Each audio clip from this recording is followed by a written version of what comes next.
right? So because, nobody else is here, right? Oh, yeah, Natalie, you're here. Hi. Hi. Okay, so Patricia, right? You were saying that you were sort of having trouble understanding, how we sort of, analyze the table, right? The game theory.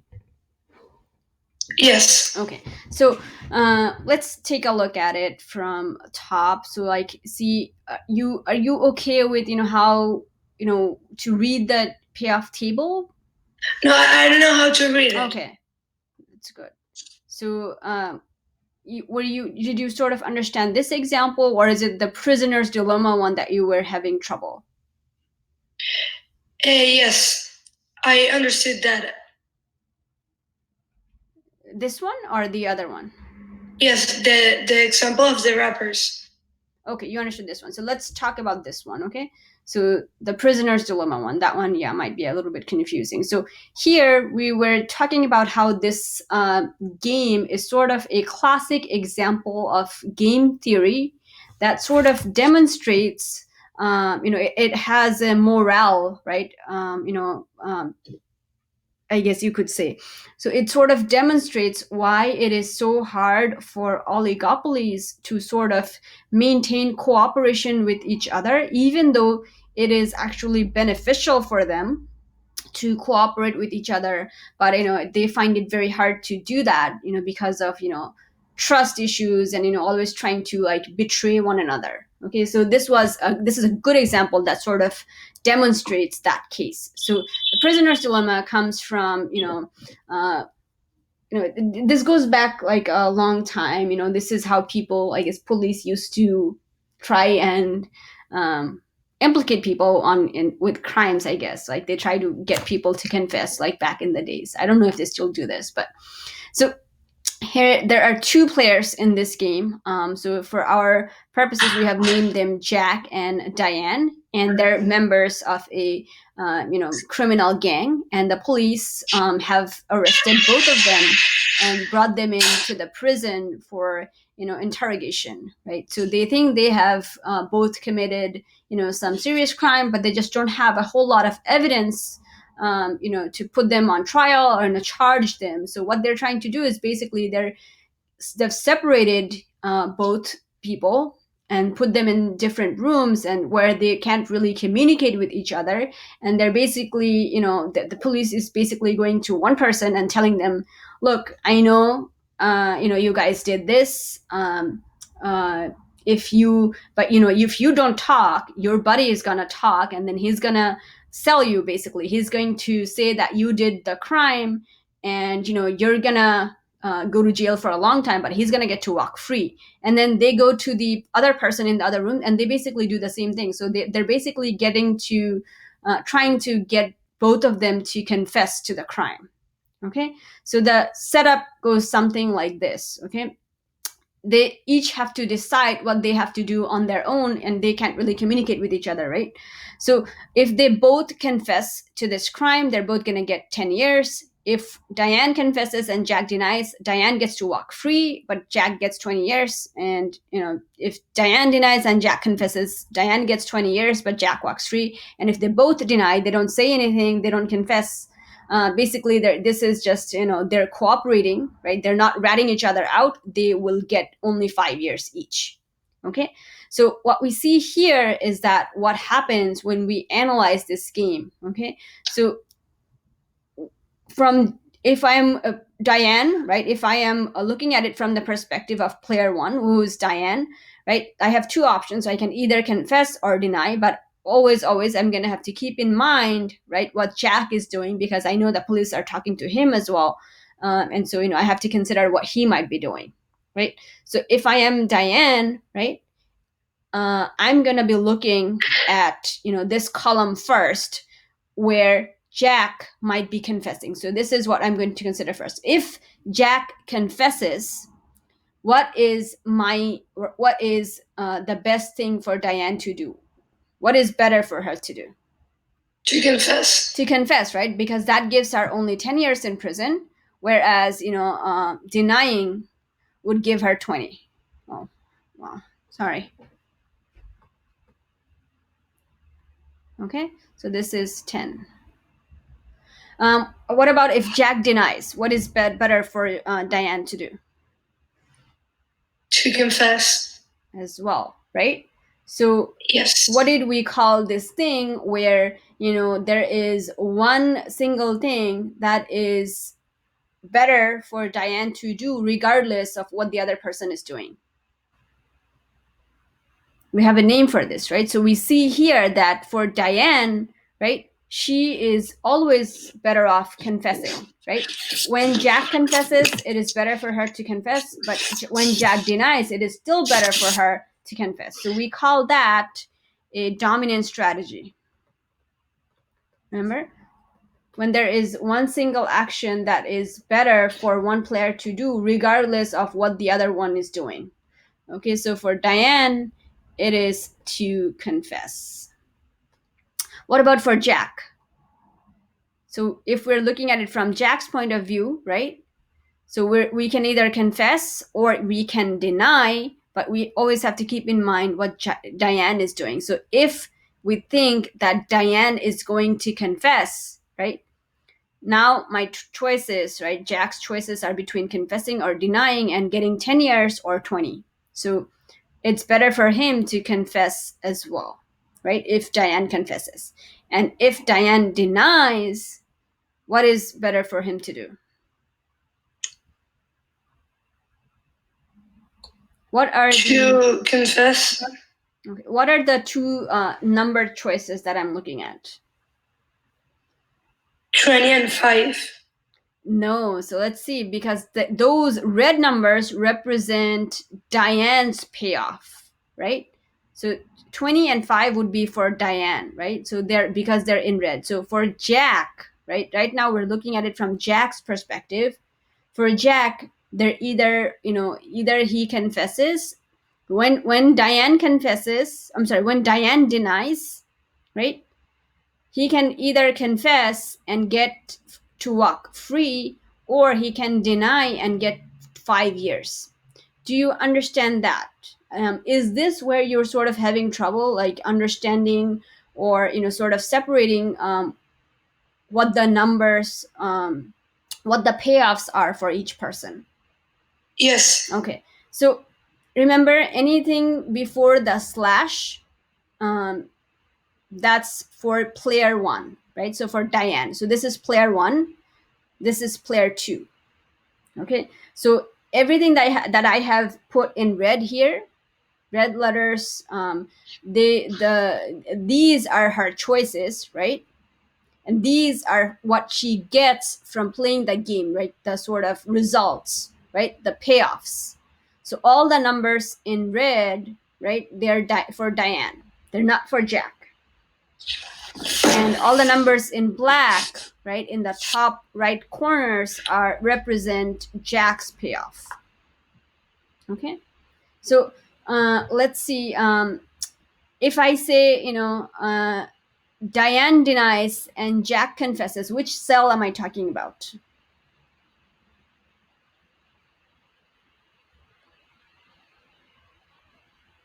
This one. So this one would be Diane denies and Jack confesses. Okay, so if I talk about Diane confessing and Jack denying, it would be this one. Do you see that? Yes. Okay, so this is Diane confessing, and this is, and Jack denying, it would be over here. Okay, so it is very important that you be able to distinguish those things. Okay, Patricia? Yes. Okay, so I think that's where you might be running into problem. So then what we saw here, right, once we have analyzed, we saw that Diane had a dominant strategy, which was to confess, right? It is better for her to confess regardless of what Jack does. And we saw we'll see the same thing with Jack, right? So for Jack, right, his choices are to confess or to deny. So if Diane confesses, right, his better option is to confess, right? Because that gives him 10 years versus 20.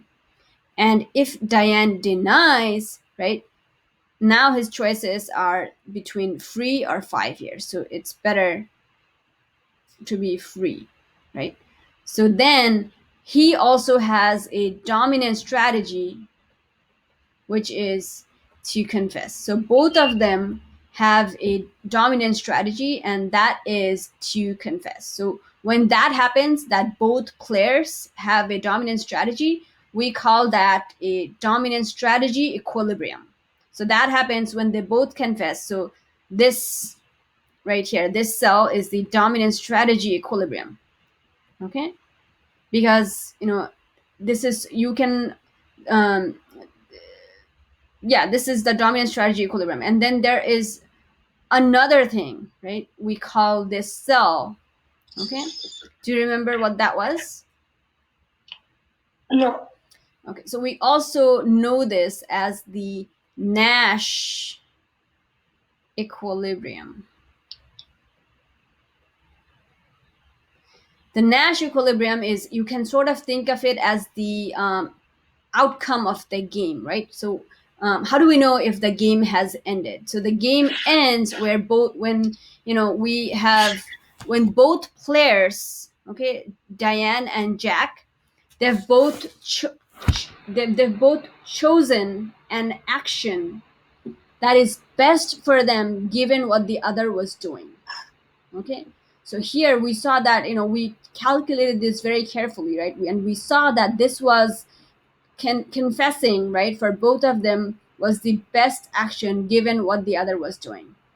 So we call this a Nash equilibrium, and this is when you can think of it as things have become stable. um, it's sort of the outcome of the game, and that happens when both players sort of voluntarily end up in the same cell, right? So they both ended up in confessing, right? So that we call the Nash equilibrium. So every dominant strategy equilibrium is also going to be a Nash equilibrium. Okay, every dominant strategy equilibrium is also a Nash equilibrium. But every Nash equilibrium is not going to be a dominant strategy equilibrium, which was what we saw in the other example with Drake and Eminem, the rappers, that one of them had a dominant strategy, the other didn't. So there was no dominant strategy equilibrium in the other example, but there was a Nash equilibrium. Okay.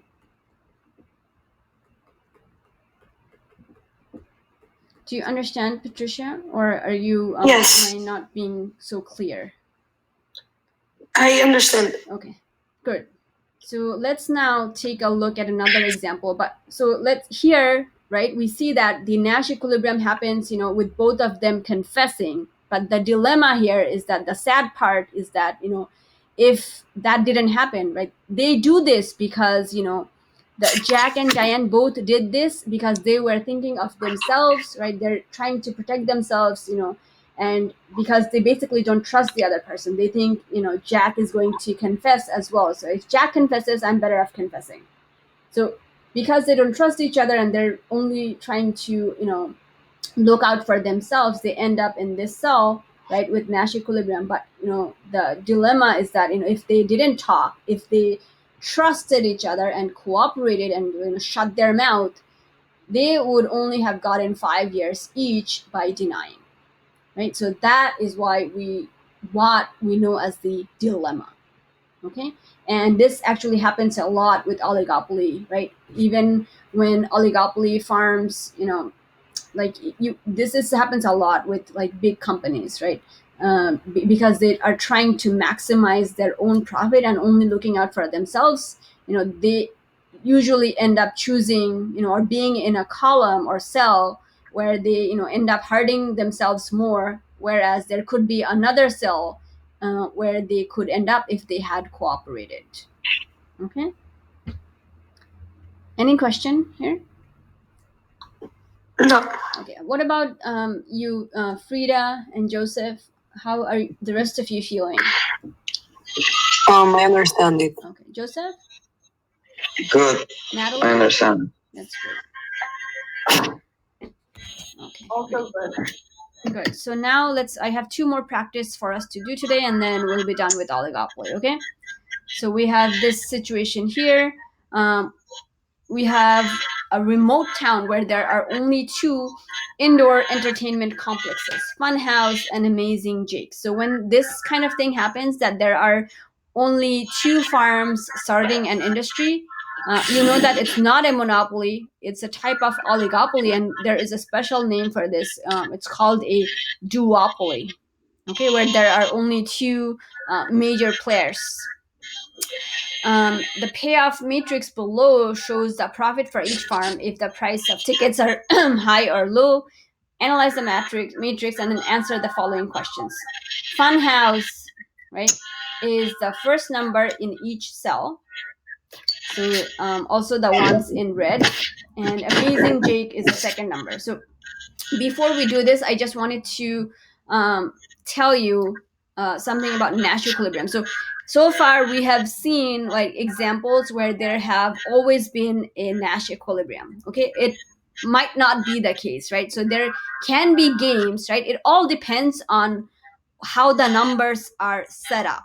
Okay, so there can be situations where there are no Nash equilibriums, and there can also be situations where there is more than one Nash equilibrium. Okay, you just have to make sure that you can analyze this payoff matrix, and you're eventually gonna get to that answer, right? So you wouldn't know, like, by looking at these numbers. You can only do it after you do the analysis, like where you end up being.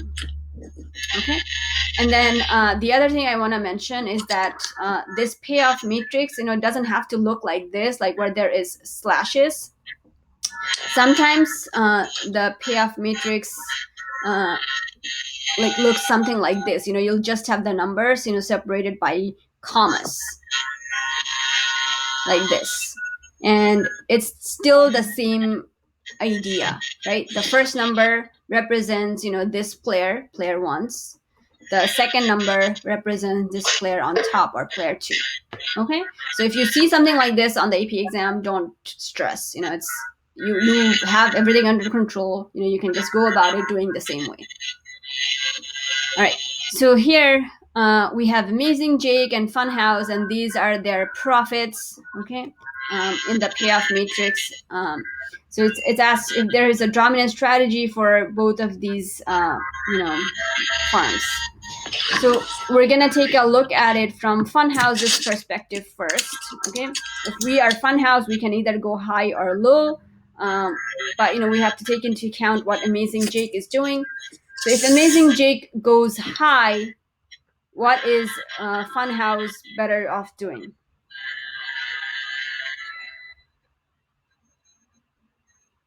What are the 2 numbers that I'm looking at?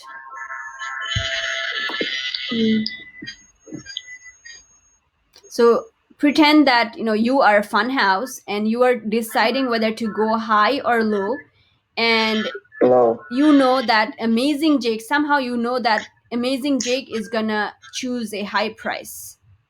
So what gives you a better payoff, going high or low? Low. Low. What is that number? 15. So wouldn't you want a better payoff, which is 30? Oh, for fun. Right? So Joseph, why did you say low? Were you looking at different numbers? Yes. Okay. Which numbers were you looking at? Were you looking at the black ones? Yes. Oh, okay. So yeah, you cannot do that. So remember, if we are Funhouse, our numbers are gonna be here it's a little bit easier because I've only put them in red. On the exam, it might not be that way. You are gonna have to make sure that you understand that the first numbers, right? The numbers that come first always represent the player 1, the guy on the over here. Okay, so right now I am Amazing Jake. I'm sorry, I am Funhouse, right? I'm pretending to be Funhouse.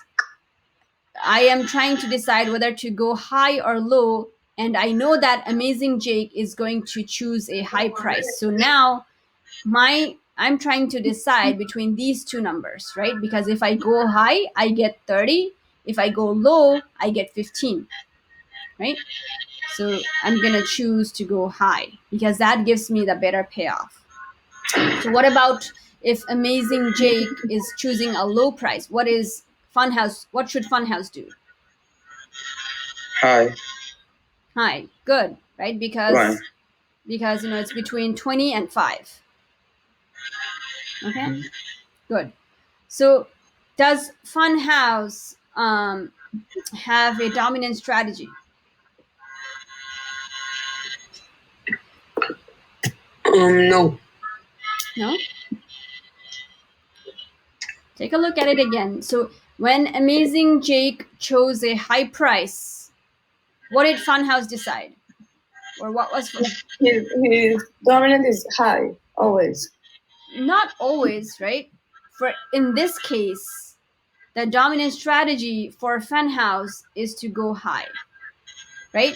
Because regardless of what Amazing Jake is doing, they have a better payoff if they go high every single time, right? When Amazing Jake chooses high price, they're choosing to go high, right? They're better off choosing a high price. When Amazing Jake chooses a low price, they're still better off choosing a high price. So Funhouse actually has a dominant strategy, right, which is to go high, choose a high price. Okay? What about Amazing Jake?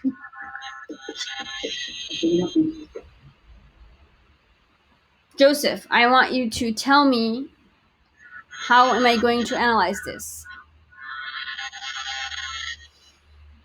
Okay.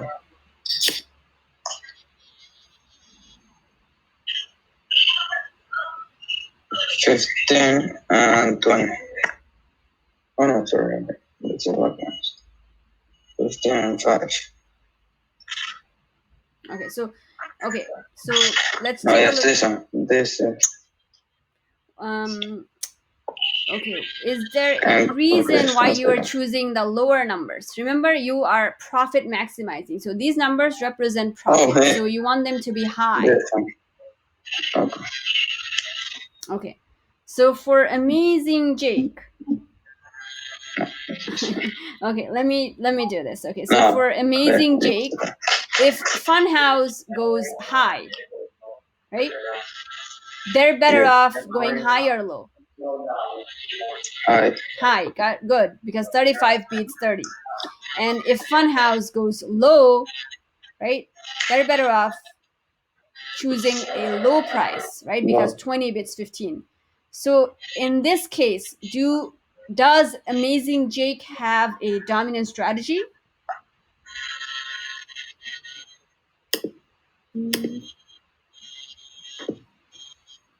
No. No. Why not, Natalie? Because when Funhouse chooses high, it's better for him to choose high. But when Funhouse chooses low, it's better for him to choose low. Like, it's never the same. Yes, right. So if they had one,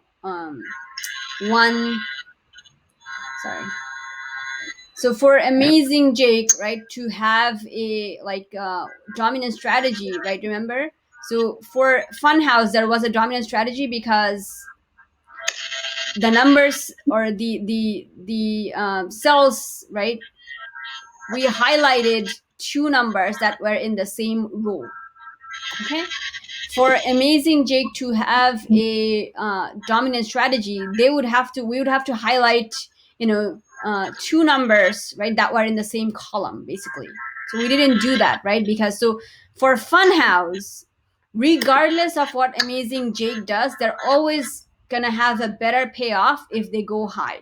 It's not that same case for Amazing Jake, right? Because when Funhouse goes high, they're better off going high. When Funhouse goes low, they're better off going low. So their response kind of depends on what Funhouse is doing, right? So they're kind of dependent that way.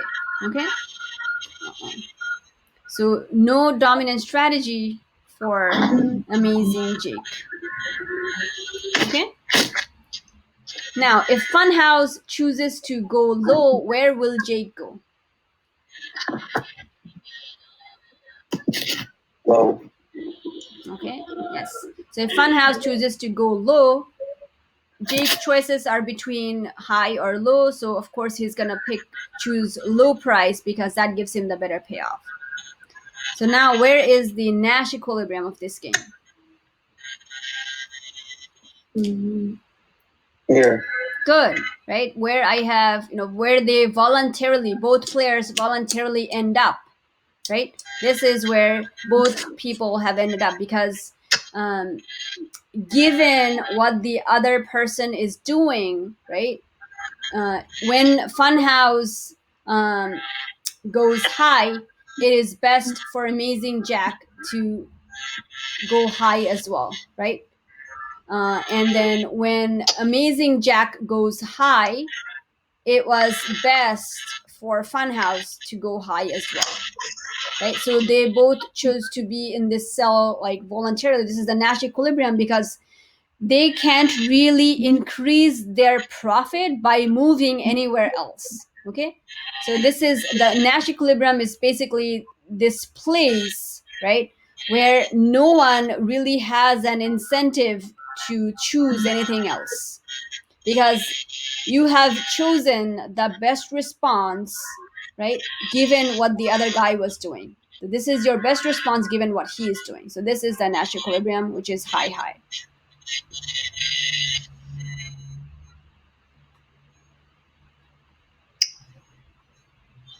Okay, any question? No. Anything that you guys didn't understand or want to rehash? No. Great. Then let's take a look at another practice problem. We have Breadbasket and Quick Lunch were the only two sandwich shops serving a small town. So a lot of these examples have to do with duopoly because it's easier to analyze. To do a 2x2 matrix. So we see a lot of like duopoly examples. So it says that each shop can either choose to set a high price or low price for their sandwiches. And the payoff matrix below shows their daily profits for each combination of prices. So if they both go high, Breadbasket can earn $105, whereas Quick Lunch can earn $110. On and on. So you can analyze, like you can understand how that matrix works, the combination of different pricing strategies. Assuming that both shop, I see that I didn't really write a complete sentence here. So here we're assuming that both shop know the information in the matrix. Okay, so now you have to they have complete information about what the other guy's profit looks like when they do something or not. Okay, so now we have to answer the following. So here it's asking first, does each shop have a dominant strategy or no dominant strategy? So what do you guys think? What about Breadbasket?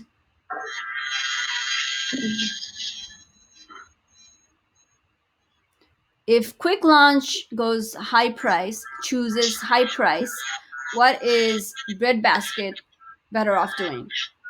High. What numbers are you looking at? No, sorry. Yes. Low. So remember Quick Lunch, right? If they go high, we're looking at these two, right? With this column.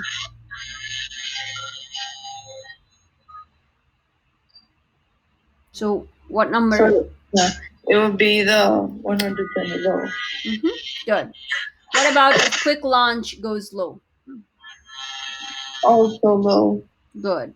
So now you can tell right away that Breadbasket has a dominant strategy, which is to go low, because regardless of what Quick Lunch does, high or low, they always choose a low price.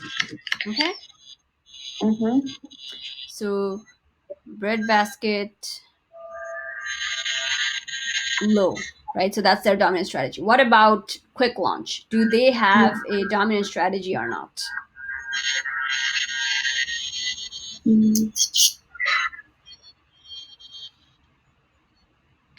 No. No. Okay, so how do we do that? So if breadbasket goes high, chooses high price. 110. Okay, 130. And And 180. okay, great. So yes, so one time, right, they're choosing low price, but then when breadbasket goes low, they're choosing a high price. So they don't actually have a dominant strategy. They're kind of, their response is dependent on what breadbasket is doing. So quick launch, no dominant strategy. So therefore, we don't have any dominant strategy equilibrium either. Okay? Because for there to be a dominant strategy equilibrium, both people needed to have a dominant strategy. So then for letter B, it says, if the two shops do not cooperate on setting prices, what will be the profit for each shop? So they're basically asking you here, where the Nash equilibrium for the game will be, right? Because we know that breadbasket has a dominant strategy for setting low prices. So they're always going to choose to set their prices low, right? And then the decision comes down to quick launch, right? So if they know that breadbasket is always going to choose to price low, what are they going to do? Make it low. Look at the payoff matrix. If breadbasket chooses a low price, where is quick launch gonna be? What is the better response? What gives them a better payoff? 180. Exactly. So it's the numbers that we're comparing now is 180 and 70, right? Because we're pretending that breadbasket is choosing a low price, not pretending, like it says that they have all the information, right? So quick launch actually knows that breadbasket has a dominant strategy for pricing low. So if they know that, they are going to choose to price high, right? Because that gives them a better payoff than pricing low. So then, therefore, this is where your Nash equilibrium is going to be. Breadbasket is going to go low. Quick launch is going to choose a high price. Okay. And the profit, right? So for breadbasket, the profit they make is gonna be 120, and for quick launch, the profit they make is gonna be 180. Okay.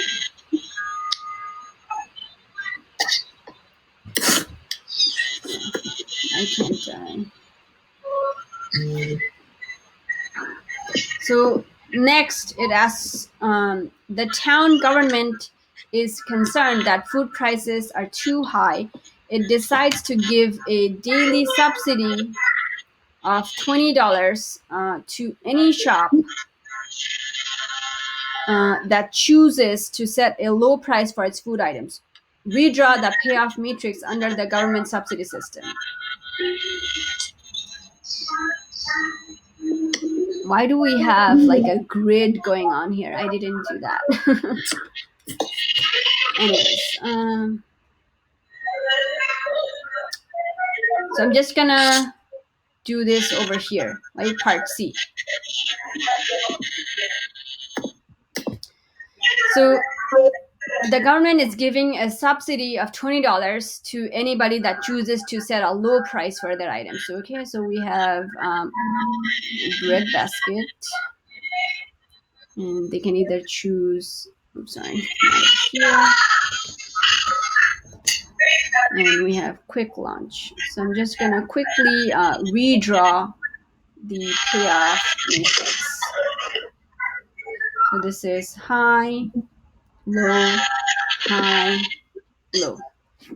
Okay, so if they give a daily subsidy of $20, where if they're choosing to set a low price, in the first cell, right, this is where they're both choosing to have a high price. So are they going to receive the subsidy if they both choose a high price?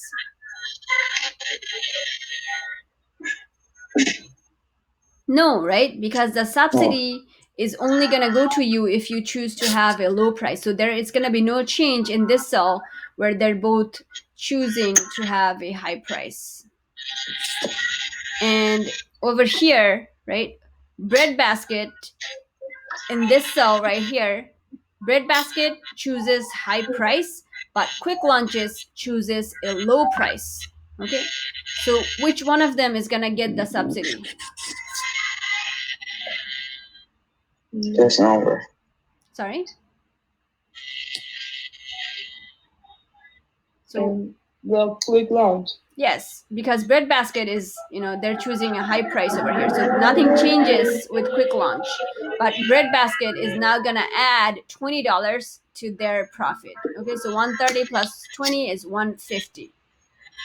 What about over here? So breadbasket, right here, breadbasket chooses a low price and Quick Lunch chooses a high price. So we can add $20 to Quick Lunch's daily profit. I'm sorry, not Quick Lunch, breadbasket's daily profit, but no difference. No change to Quick Lunch because they're choosing a high price.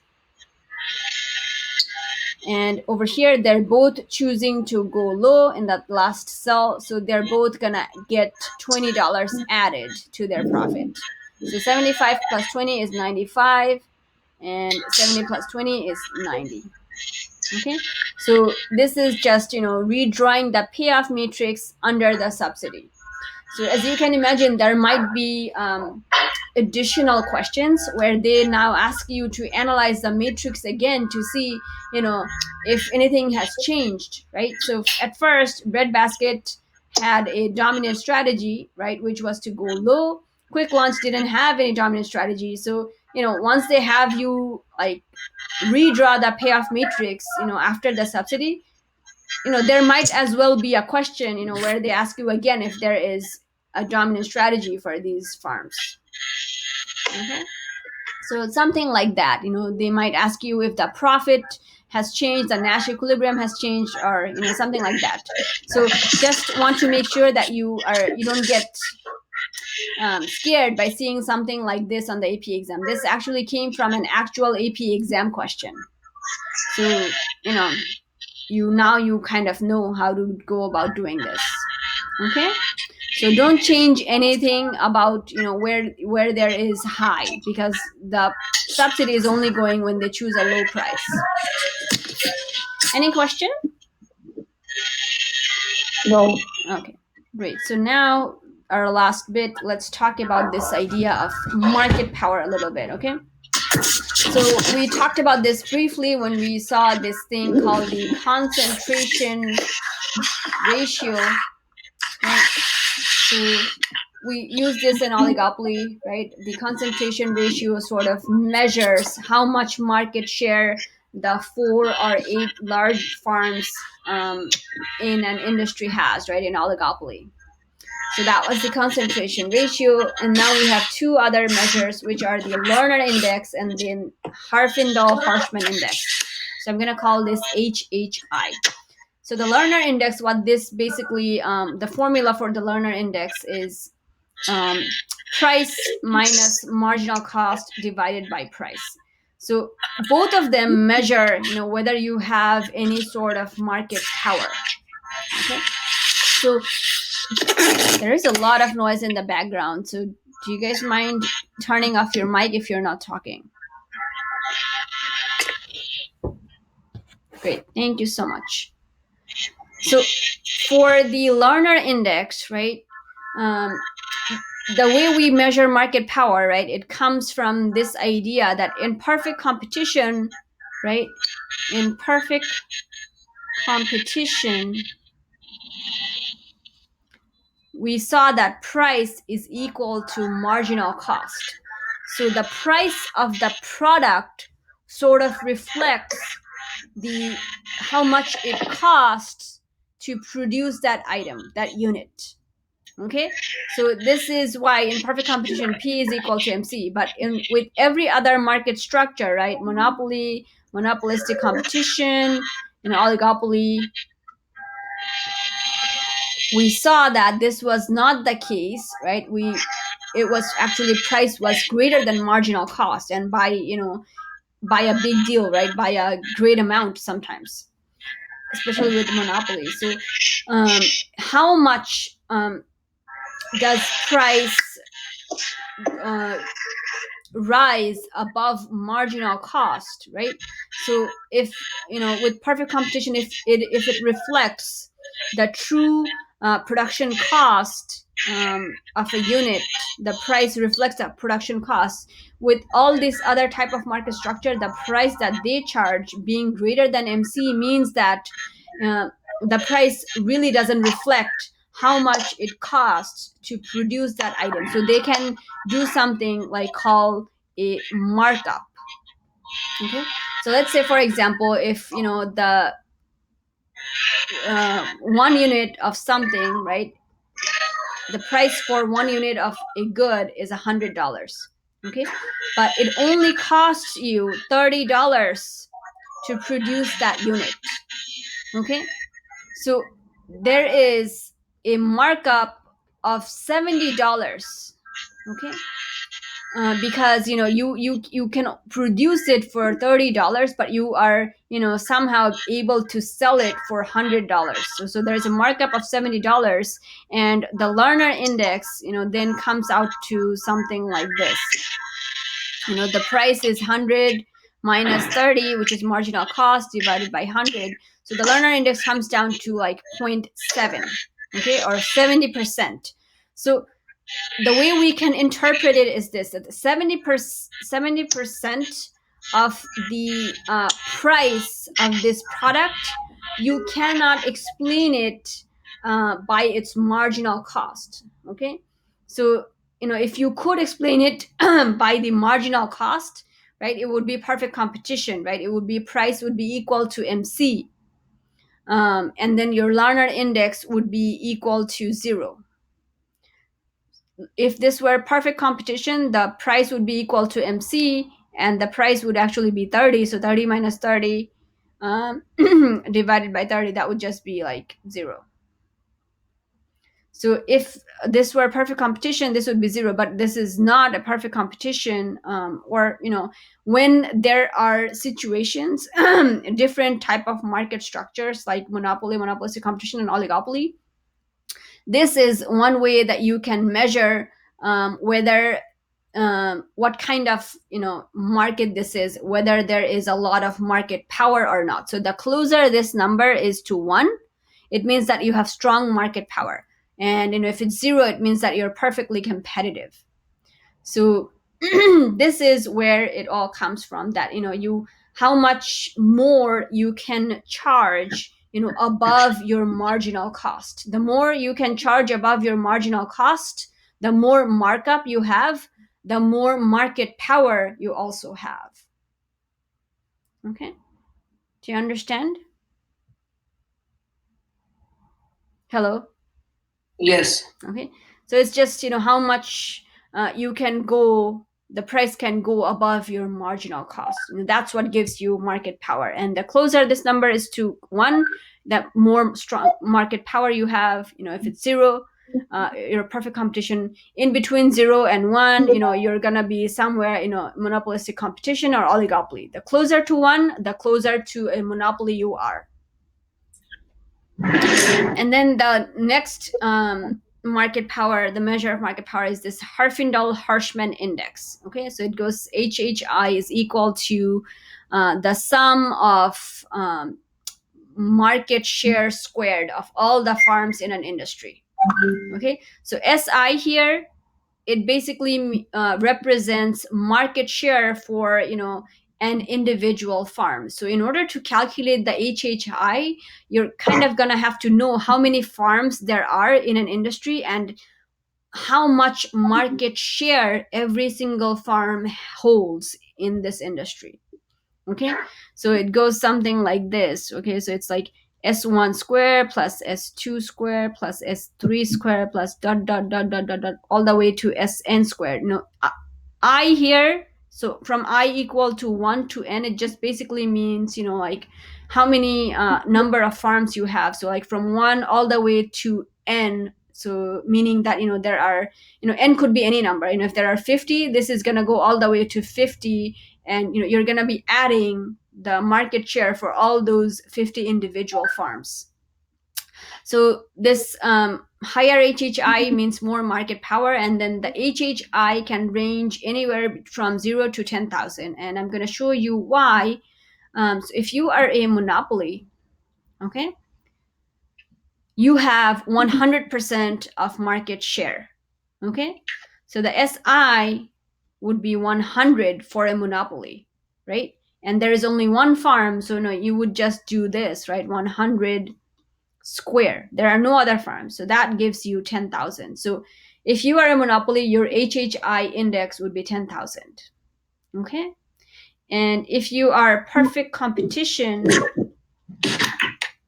remember when we talked about perfect competition, we said that there are many small farms in that industry, and they're each so small compared to the entire market that you can basically just say that, you know, they have, like, each individual farm hold almost 0% of the market share. Like, they basically have no market share at all. They're so small compared to the entire market. So it goes something like this: if there are like 1,000 farms in that industry, and, you know, they're all gonna basically hold 0% of the market share. So it's gonna be like 0 plus 0 plus 0 plus 0, like all the way until, you know, however many farms there are in that industry. So it's just gonna come out to 0. So with perfect competition, the HHI is 0. So those are the two extreme values. Now let's say if we had an oligopoly where there are 3 large farms. You know, one farm maybe has, you know, 40% of the market share, another has 40, and the another has 20. So, you know, it all has to add up to 100%, right? Because, you know, if there are 3 major farms in that industry, right, you know, each one holds some percentage of the market share, but they all have to add up to 100. So here it does. So the HHI index would just be doing this, right? 40 squared plus 40 squared plus 20 squared. Now I'm just taking the market share and then just squaring them, okay? I didn't do this. I didn't do 40 plus 40 plus 20 because, you know, that's 100. That's going to give me a monopoly number, which is not true. It's, you square each individual market share. So that's 1,600 plus 1,600 plus 400, which is like 3,600. Okay, so for this oligopoly farm with 3, for this oligopoly industry with 3 farms holding, you know, 40%, 40%, and 20%, the HHI index is 3,600. So, you know, there, higher HHI means more market power. So in this case, you know, there's like moderate market power, I would say. Okay.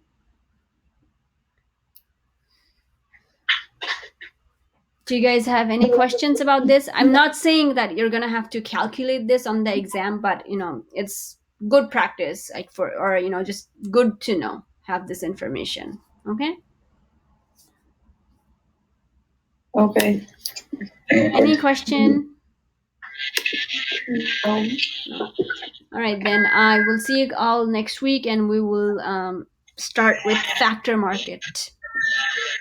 Okay, Thank you. Thank Bye-bye. you. Thanks, bye.